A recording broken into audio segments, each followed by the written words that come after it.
Okay, ladies and gentlemen, it is September 13th, 2009 on this live Sunday edition. We're going to take a lot of your phone calls today at 888-201-2244 or 512-646-1776. Get you up and on the air at 888-201-2244. Coming to you live from the InfoWars Command Center, deep in the heart of Central Texas, Austin, Texas.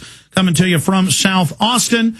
And we are simulcasting not just on the radio, on AM and FM, global shortwave satellite, but also on the internet at Infowars.com and PrisonPlanet.com and in living color. We also produce it as a television show, so you can see all the documents and video clips if you're a PrisonPlanet.tv member at PrisonPlanet.tv right now. I want to get into one of the biggest ever recorded marches in D.C., bigger than Martin Luther King's. Bigger than Louis Farrakhan's Million Man March, bigger than pro-Obama marches, bigger than anti-Bush, anti-war marches, bigger than anything seen in memory. And that's what the Mail Online, that's what Le Figaro in France is reporting, that's what Der Spiegel in Germany is reporting. We have posted on Infowars.com and PrisonPlanet.com videos from on top buildings, foreign newscast, 2 million or more conservatively filling the mall, filling major side roads, 2 mile long. Just the overflow on major roads coming off the mall was 2 miles back. Solid, jam-packed people. 2 miles. In fact, we're going to be playing that clip in a moment. But the media spun this, and national news said a couple thousand. The Austin American-Statesman has the headline today, thousands come out. No, ladies and gentlemen, it was a lot more than thousands. A lot more than thousands. Here's the Austin American-Statesman headline. Thousands rally with or against Obama. They even spun it. And this is the voice of the local statesman. It's really the New York Times. They published a New York Times story, but I got this from the Statesman. Thousands rally with or against. So they number one distort and say it's thousands when it's millions. And then they say, oh, and a lot were for Obama. Reading foreign news reports, they're saying that maybe 1 out of 20 was an Obama supporter. And I've watched scores of videos last night and today, and you do occasionally see a pre-printed out by the White House official blue Obamacare sign.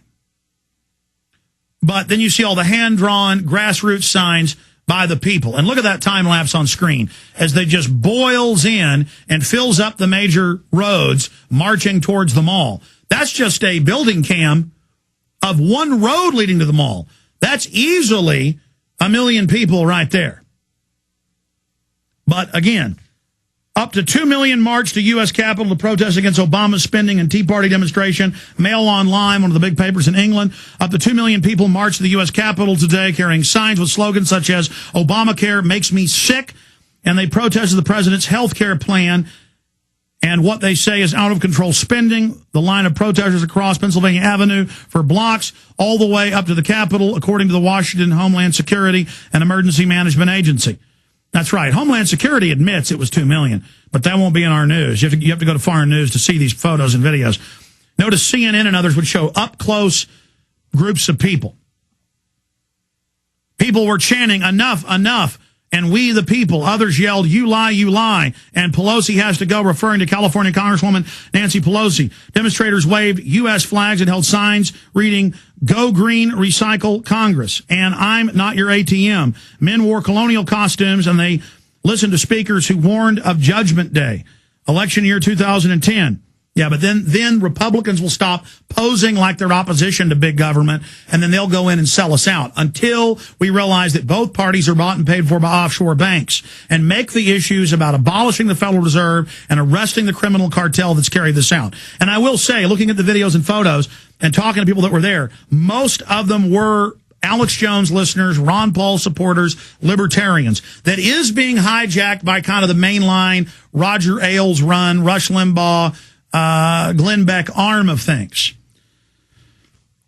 But it doesn't matter. As soon as Republicans get in a year and a half and lie and sell everybody out, you will have a complete wake-up happen at that point. You've already got Congress with an 11% approval rating again. Both parties are hated.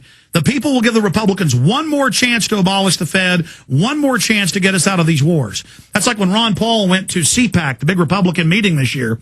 He got a standing ovation when he said Republicans aren't for these corrupt preemptive wars. And almost everyone, we played the video here, you can go watch it. Just go watch Ron Paul's speech at CPAC with Limbaugh in attendance, standing up, just more than 8,000 people in attendance clapping. See, it's an illusion that conservatives and libertarians want war. It's a fraud. But see, they made it a left-right issue, so a lot of Republicans got behind the war. But you look at Obama, he took 50,000 troops out of Iraq, sent those to Afghanistan, and put another 50,000 contractors into Iraq, and another 40,000 contractors into Afghanistan. That's a 90,000 troop increase. How is 90,000 more troops in Central Asia and the Middle East downsizing the war? I mean, I want to ask all you phony liberals this, but again, zoom in for me, guys, on the document cam here, on the Mail Online. Up to 2 million march to U.S. Capitol to protest against Obama spending and Tea Party demonstration. And then I ask everyone out there watching, how can all the foreign media get it right, but the New York Times, thousands rally with or against Obama? They're not even saying this was a rally against Obama. They're not even saying this is the American people speaking out and saying we don't want big government. We don't want 20%, not 1/20th. I wish it was 1/20th they were trying to take over. 20% of the economy that's left that isn't government-controlled healthcare. And sure, it's corrupt and got problems, and insurance companies are out of control. That's why if you really study things, you'll learn that actually big insurance companies are funding Obama and the takeover of healthcare because they're going to get liability protection. They're going to get to water down the care. This is totally sick. So I want to talk about that with listeners when we get back at 888-201-2244. Now, we are also in the next hour, after I take a bunch of calls on this subject and a couple other economic issues we need to go over that are very serious, and Russia saying, yeah, we did meet with Israel. Israel is planning to hit Iran. Last week, secret mission by Benjamin Netanyahu to Israel, from Israel to Moscow to meet with Putin and Medvedev, their president. And the media tried to spin it and said, oh, no, it was just an economic secret visit. No, Israeli prime ministers don't make secret visits to Russia unless they're planning something military. Is that Lebanon? Probably not. Lebanon doesn't border Russia. Iran does for more than 1,000 miles. And Russia has built those nuclear reactors, the Bashir reactor and others. And Russia has said, do not attack them. They have said, do not go after them. And they've said that over and over again. And now Putin, who's the real president of Russia, he's saying he may run again for president, but the prime minister, Vladimir Putin, and his minion, the president, are saying, don't attack. This is a bad idea, in a speech. So that's clearly what Netanyahu's visit was about. And we should discuss what's going to happen if there is a preemptive strike on different facilities and infrastructures all over Iran and its capital city of Tehran. So I want to get your take on that as well. And then in the second hour, the final hour today, I've never had something I've done on air that was this big. We've been all over international, national news hundreds of times. But I told you last weekend, I said, what I'm going to do Tuesday through Friday is going to be the biggest thing we've done yet. And Charlie Sheen coming out, challenging the president to meet with him or to meet with the victims' families that have asked Charlie to go public, like Bob McIlvaine and other people that head up large groups that question the official story of 9/11. 6 of the 10 9/11 commissioners say it's a fraud, a lie, a hoax. Charlie came out, and it's been on ABC News, Fox. It's been all over international television. It's been on O'Reilly Factor 3 times, Sean Hannity twice. Limbaugh's talked about it at least 3 times in detail. Hundreds and hundreds of newspapers picked it up, many of them positively, and I want to go over some of those. The #1 video on YouTube, 2 days running, is Charlie Sheen's plea to the president that we produced and posted at Infowars.com. Another example of how we put 9/11 truth on the front burner and not the official government fable and lie. We did that. You, the listeners, did that, and Charlie Sheen did that.